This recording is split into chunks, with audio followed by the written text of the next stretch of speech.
I had a great question asked of me.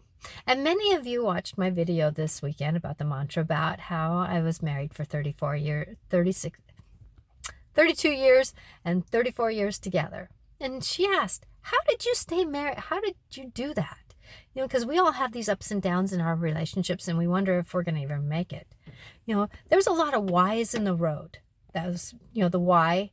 And I chose the why that that corner of the Y. Did I go left in that Y decision or the right and that direction always swung us back around to staying together.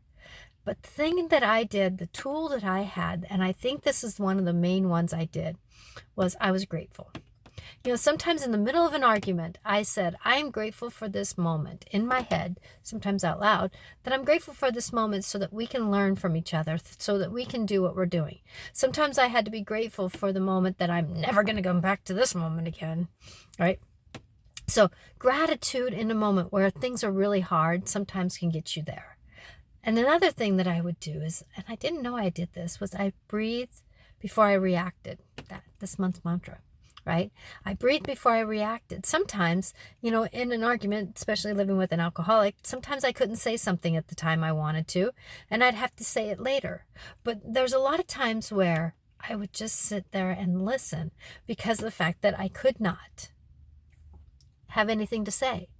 But I would say something like, I'm not going to say anything right now because I know I'm going to say something wrong and I don't want to continue fighting. So sometimes I was willing to be vulnerable enough to say something like that. Another thing I would do, and this is a later thing, is I'm asking for divine healing on this. Now, the divine means pure love. So I'm asking for somebody greater than me to heal this moment because I'm at the wit's end of who I am. So those are some of those tools that I used to stay married for all these years. There's a couple others, but those are the main ones. I hope this helps you. I'm Natasha Venter, intuitiveclarifications.com, loving to support people in their life's walk.